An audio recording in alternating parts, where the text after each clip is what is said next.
こんにちは。行政書士社会系労務士の小園です。中小企業経営のちょっといい話ということで動画をお送りをしております。今回はですね、助成金、補助金として東京都が行っております、育児休業に関する奨励金のご紹介をしていきたいと思います。令和5年度にもありましたけれど、令和6年度においては少し名称変更と内容のリニューアルということで、令和6年度においては働くパパママ育業応援事業という名称でスタートをしております。コース全部で4つあるんですけれど、1つのコースで言えば最大410万円の奨励金が受給可能ということで、非常に大きな奨励金のコースとなっております。そして、令和5年度から比べてですね、名称も変わりましたし、コースの名前もですね、コース名の後ろに NEXT とついているという形で、少し発展をしたのかなというふうに思っております。まず今回の概要ですけれど、まずは育休取得率の推移と今後の両立支援策についてということで、育休の取得率、育休という言い方ですけれど、こちらは国が、厚生労働省が言っている言い方では、育休、東京都の方はですね、育業という言い方をしますけれど、今現状、日本全体での育休の取得率ですね、男性、女性の育休の取得率、そして、国が進めていっている、今後の両立支援策について見ていきたいと思います。そして今回ご紹介をするリニューアルされました働くパパママ育業応援奨励金ですね。こちら内容がリニューアルして全4コースでもう公募がスタートをしているといったところになりますので、その概要について見ていきたいと思います。そして最後に注意点とまとめという形になります。まずはですね、育児休業の取得率の推移と今後の両立支援策について見ていきたいと思います。育児休業につきましては左側のグラフですけれど、女性の育児休業の取得率はもう 80% を超えて推移をしているといった状況ですけれど、同じグラフの中に入れると男性の育児休業の取得率が非常にもうゼロに近いぐらいな形で低水準で推移をしているという形になりますので、男性の部分だけを切り取って右側のグラフにしてみますと、このような形になっていると。そしてですね、男性の直近の育児休業の取得率は今現状 12.65% という形で、ここ数年ですね、急激に伸びてきているといったところ、そしてですね、政府目標も急激に引き上げられまして、2025年には 30% の男性の育児休業取得率を目標にしているといった形になっております。こういった形での少子高齢化ですね、あとは人材不足といったところもありまして、両立支援策というのは国が進めていっているといった状況で、今後ですね、この両立支援の一環として、この看護休暇につきましても6歳から9歳に引き上げていく、所定労働時間の免除についても3歳から6歳に引き上げていく。そして、介護に関しましても介護離職というのが非常に問題になっている状況ではあります。介護休暇取得する上でですね、協定を結べば一定の従業員に関しては除外ができるんですけれど、そこに関しましては、協定除外を廃止をしていくという流れで、6ヶ月未満の従業員の方も介護休暇が取得できるようになっていく。そしてよくメディアでは取り上げられておりますけれど、出生後の育児休業の給付、手取り 100% といった形になっておりますので、67% のところに対して一定の条件を満たすと 13% 上乗せをしていくといったところも進められております。またですね、2歳未満の子どもを育てる労働者の方はですね、育児の時短休業をした場合の時短給付というのも創設を予定をしておりますので、こういった形でどんどん両立支援という制度が確立をしていくといった形で、今後の少子高齢化に対してどんどん政府は進めているといった状況ではありますけれど、一方でですね、すでに少子高齢化で悩んでいた韓国につきましては、もう早々と対策をこのような似たようなものを打ってきている中で、少子高齢化が出生数が伸び悩んでいるといった状況で、政策の見直しをせざるを得ない状況になっておりますので、このような日本政府が行っていくことが今後どのような形で出生数に影響してくるのかというのは注視する必要があるのかなというふうに思っております。そして、今回ご紹介をする、働くパパママ育業応援奨励金ですけれど、全部で4コースになっております。令和6年度におきましては、奨励金額の引き上げですとか、育業を支える周囲の職員を評価する制度の導入ですとか、同僚の方への応援手当の支給などを実施した場合の加算項目というのが新設されております。まずですね、働くパパコース NEXT ですね、令和5年までは働くパパコースでしたけれど、令和6年からは、NEXT と名前についておりますけれど、こちらが最大410万円と、そして働くママコースの NEXT につきましては165万円最大と、そして、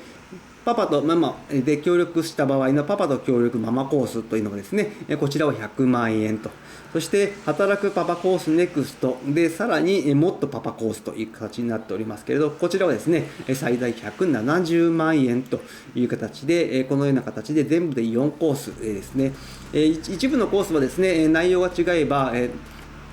複数コース申請することができますので、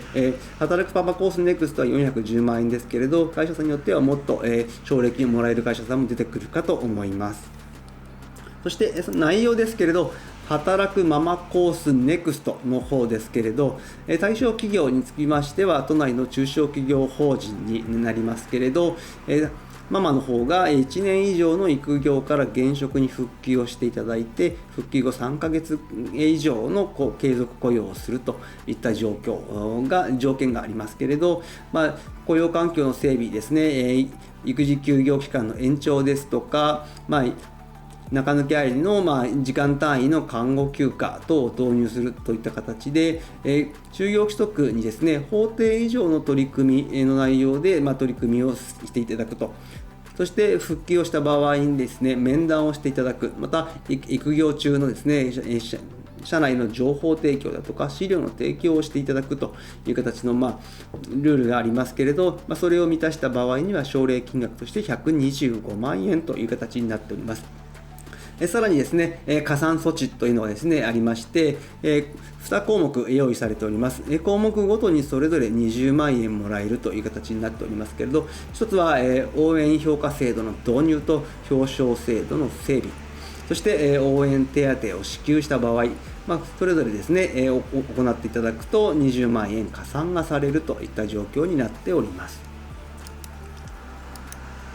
そして続きまして働くパパコース、令和6年度からは NEXT となっておりますけれど、こちらも都内の中小企業法人等が対象になっておりまして、働くパパにつきましては15日以上の育業をしていただいて、復帰をして3ヶ月以上の継続雇用をすると。そして支給要件につきましては、育児休業や産後パパ育休に関する研修の実施ですとか、相談体制の整備ですとか、情報提供等をしていただいて、育児休業の取得日数に応じて奨励金額が変わってくるといった状況になっております。15日以上の場合は25万円、30日以上の場合は55万円という形になっておりますので、こちらは令和5年度と比べると、より長期で、パパの育休を取ってもらうという場合には少し金額が上乗せをされているといった状況になっております。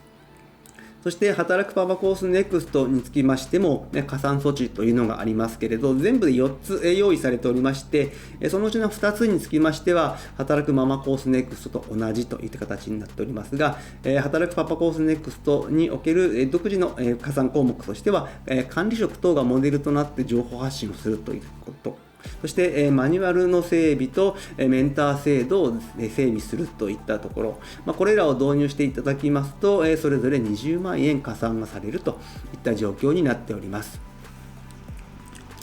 そして残りのコースですけれど、パパと協力ママコースと、あともっとパパコースとありますけれど、パパと協力ママコースにつきましては、女性従業員に合計6ヶ月以上1年未満の育業をしてもらって、夫婦で交代で育児をしていくといった場合には、奨励金額が100万円と、またもっとパパコースにつきましては、男性の育児休業をですね、複数人の方が行った場合はですね、80万円、最大で170万円の支給という形になっておりまして、全部で4コース用意されているといった状況になっております。そして最後に注意点とまとめですね。就業規則につきましては、一応労働基準法上ですね、10名未満の会社につきましては労働基準監督署に就業規則提出義務がないんですけれど、結構ですね、東京都の方で行っている助成金奨励金につきましては、10人未満であっても、労働基準監督署への就業規則の提出というのをしてくださいといったものは要件が多いので、行おうかな、申請しようかなという場合は、就業規則の労働基準監督署への提出を忘れずに行ってください。